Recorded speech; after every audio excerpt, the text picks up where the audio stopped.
اسرائیل غزہ جنگ بندی کے مجوزہ معاہدے پر متفق، امریکی وزیر خارجہ۔ ملائیشیا کے وزیر اعظم کی نئی دہلی میں بھارتی ہم منصب سے ملاقات۔ آسٹریلیا اور انڈونیشیا باہمی دفاعی معاہدے پر متفق۔ وائس آف امریکہ واشنگٹن سے اہم خبروں کے ساتھ محمد جلیل۔ امریکی وزیر خارجہ اینٹنی بلنکن نے کہا ہے کہ اسرائیل نے غزہ میں جنگ بندی اور یرغمالیوں کی رہائی سے متعلق مجوزہ معاہدے میں اختلافات کم کرنے کے لیے امریکی تجاویز کو قبول کر لیا ہے۔ بلنکن نے اسرائیل کے وزیر اعظم سے 2.5 گھنٹوں کی ملاقات کے بعد میڈیا سے گفتگو کرتے ہوئے کہا،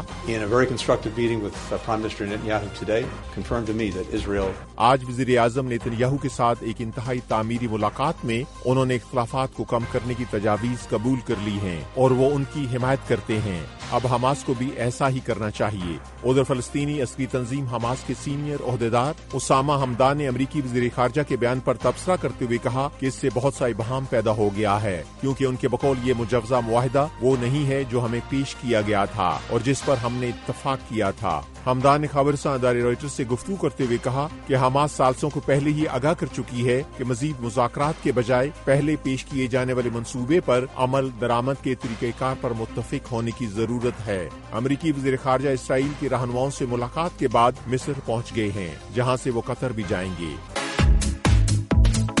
voice of America Urdu service کا ٹی وی شو ویو 360 پیر سے جمعہ شام 7:30 بجے۔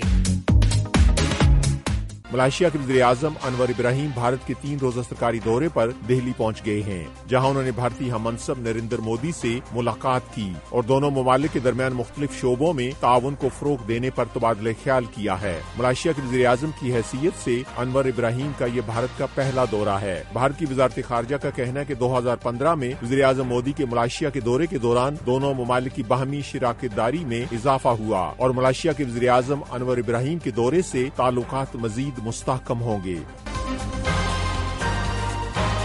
فلپائن کا کہنا ہے کہ امریکہ کے امیگریشن ویزے کے منتظر افغان شہریوں کی میزبانی کرے گا اور ویزے کے منتظر افغان شہری ایک محدود وقت کے لیے فلپائن میں قیام کر سکتے ہیں۔ فلپائن اور امریکہ کے درمیان ان افغان شہریوں کے بارے میں بات چیت جاری ہے، جن کی محدود تعداد امریکہ میں منتقل ہو جائے گی۔ امریکہ میں فلپائن کے سفیر نے کہا ہے کہ اس وقت 50,000 ایسے افغان شہری امریکی ویزے کے منتظر ہیں جنہوں نے امریکہ کی حمایت یافتہ سابق افغان حکومت کے لیے کام کیا تھا۔ سفارت خانے نے ایک بیان میں کہا ہے کہ امریکی ویزے کے منتظر افغان افراد فلپائن میں مخصوص جگہ پر 59 دن تک قیام کر سکتے ہیں، لیکن ان افغان شہریوں کے لیے فلپائن کا ویزا حاصل کرنا ضروری ہوگا۔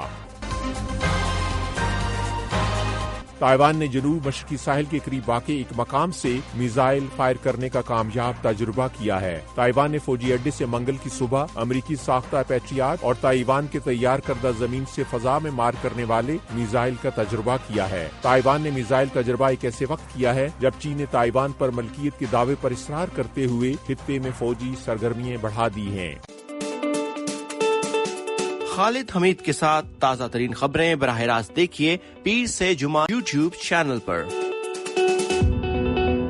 آسٹریلیا اور انڈونیشیا نے ایک دفاعی معاہدے پر اتفاق کیا ہے، جس کے تحت دونوں ممالک کی افواج کو ایک دوسرے کی سرزمین استعمال کرنے کی اجازت ہوگی۔ یہ معاہدہ انڈونیشیا کے وزیر دفاع اور نو منتخب صدر پرابوو سوبینتو کے دورہ آسٹریلیا کے دوران طے پایا۔ اس موقع پر کینبرا میں ایک مشترکہ نیوز کانفرنس کے دوران آسٹریلیا کے وزیر اعظم نے کہا کہ یہ معاہدہ دونوں ممالک کی سلامتی بلکہ خطے کے استحکام کے لیے بھی ضروری ہے۔ آسٹریلیا اور انڈونیشیا کی ایک طویل سمندری سرحد مشترک ہے اور دونوں ملک غیر قانونی انسانی اور منشیات کی اسمگلنگ کی روک تھام کے لیے تعاون کرتے ہیں۔ آسٹریلیا نے حالیہ برسوں میں کئی فوجی معاہدے کیے ہیں، جن میں امریکہ، برطانیہ اور آسٹریلیا کا سہ افریقی فوجی اتحاد کا معاہدہ بھی شامل ہے، جس پر چین ناراضی کا اظہار کر چکا ہے۔ وائس آف امریکہ واشنگٹن کی اردو سروس سے خبروں کا یہ بلیٹن اب ختم ہوتا ہے۔ میں ہوں محمد جلیل اور ایڈیٹر تھی سارہ حسن۔